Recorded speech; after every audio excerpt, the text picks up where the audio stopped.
Syederalun, Tengku Haji Faisal Ali atau akrab disapa dengan Abu Sibreh, yakni Ketua MPU Aceh, hadir mengisi program 30 menit bersama tokoh. Dipandu News Manager Serambi Indonesia Bukhari M. Ali dengan tema Konser Musik Dilarang. Apa dasar hukumnya? Senin 5 September 2022. Program 30 menit bersama tokoh disiarkan langsung di YouTube Serambi On TV, fanpage serta TikTok serambinews.com. Dalam wawancara ini, Abu Sibreh menerangkan bahwa Aceh telah melaksanakan syariat Islam secara kafah atau menyeluruh pada dimensi kehidupan masyarakat Aceh, sehingga segala aktivitas yang tidak searah dengan ajaran Islam mesti ditinggalkan. Abu Sibreh juga merincikan apa saja kategori hiburan yang diperbolehkan. Berikut rinciannya. Saya akan menyampaikan di sini beberapa kriteria ini.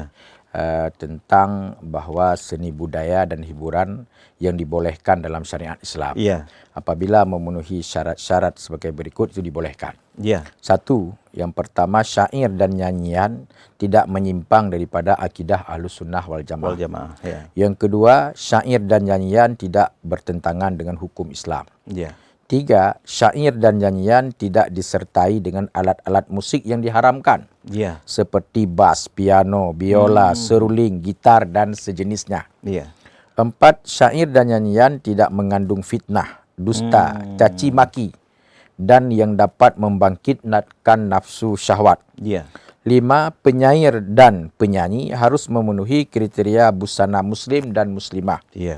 Enam, penyair dan penyanyi tidak melakukan gerakan-gerakan yang berlebihan ataupun dapat menimbulkan nafsu birahi. Tujuh, penyair dan penyanyi tidak bergabung bercampur laki-laki dan perempuan yang bukan mahram. Delapan, penyair dan penyanyi tidak menyalahi kodratnya sesuai dengan jenis kelamin. Oh, maksudnya jangan pakai baju yang perempuan pakai baju laki atau sebaliknya.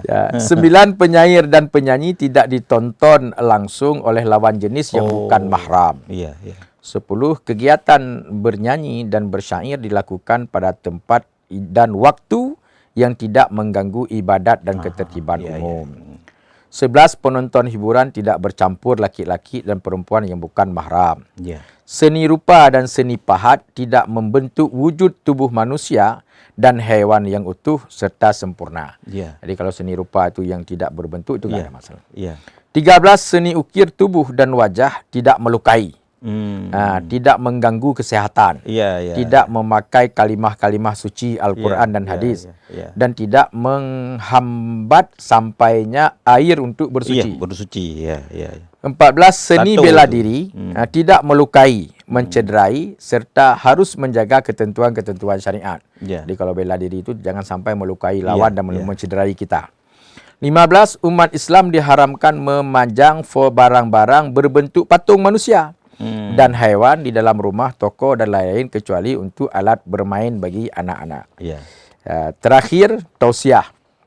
1. Diharapkan kepada pemerintah Aceh untuk menghidupkan kembali adat dan seni budaya Aceh yang Islami.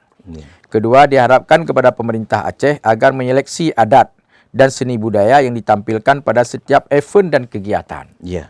Tiga, diharapkan kepada pemerintah Aceh untuk melarang adat dan seni budaya yang tidak sesuai dengan nilai-nilai syariat dan keacehan.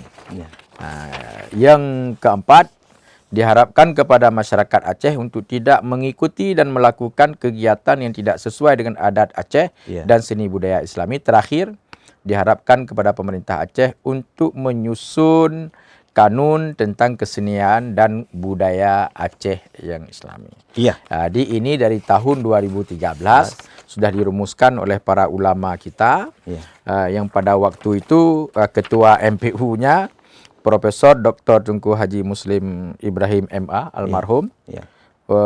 Ketua Tunku Dr. Andes Tunku Haji Ghazali Muhammad Syam.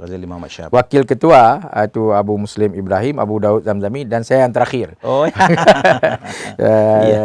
Jadi inilah pertemuan kita di kesempatan ini.